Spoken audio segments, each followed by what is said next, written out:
about 9-hour drive with all the traffic. 9/11, you know, a big day. Where was I? I was in 4th grade, geometry class. So I wrote that down when we're standing there. I'm going to talk to you a little bit about what we do. Hector's a Border Patrol agent, Marco's a Border Patrol agent, and so am I. Hector was a K-9 agent. I've been on ATVs, patrol the river. That means walking the banks of the Rio Grande at night, at all hours of the night. I've been on bike patrol downtown. Marco's been on highway units where we've interdicted cars going northbound and they're headed to Houston, San Antonio, Dallas. One thing we can't argue, I guess, is all law enforcement officers, he can testify to it also. The more police officers we have and the more Border Patrol agents we have, safer America is, correct? When there's a scene and something happens, you know, if there's a shooting in your neighborhood or if there's somebody shoplifting, you want 5, 6, 7 cops there. You don't want to pick up the phone, dial 911, and 20 minutes later, waiting for a cop to show up.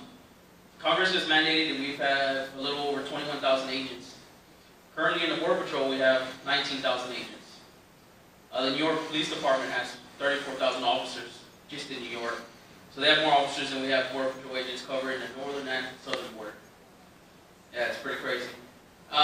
There's been plenty of times, and I'm going to talk a little bit about what we do there at work. There's been plenty of times where we've been on ATV units, and like Hector said, they'll send a family unit across, and that would be a pregnant mother and a kid.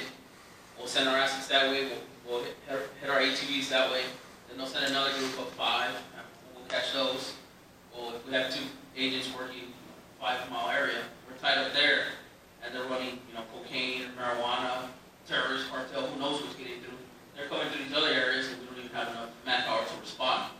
So we are catching maybe 30–40% of what's actually getting through the border.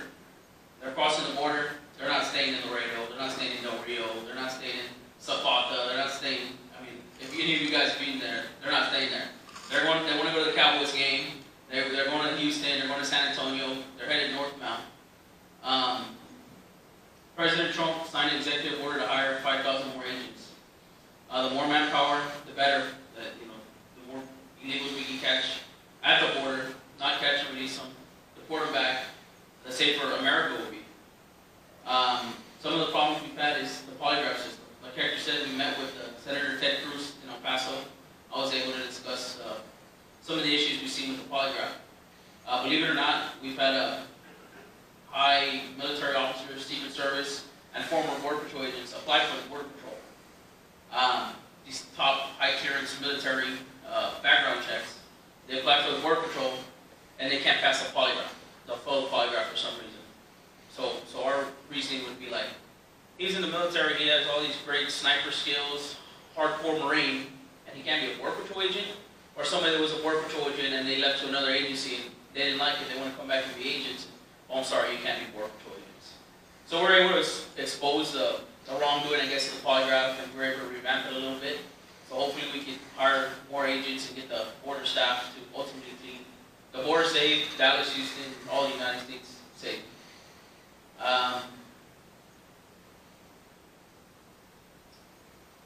The river roads, like Hector said, and the infrastructure and technology is very important. Imagine if you had a ranch on the river, and we're walking the river, there's no roads whatsoever. A group of 20 crosses. We have to hike or walk through the brush to get to those 20. By the time we get there, one person, and we catch this group of 20, we're going to say, hey, stop, U.S. Border Patrol. How many do you think actually stopped? Maybe 2, 3, the females. We stop, they scatter everywhere, the agents come. We're there with 3 bodies, knowing that there's 17 bodies everywhere. And we've had groups of 30, 40, 50 by ourselves.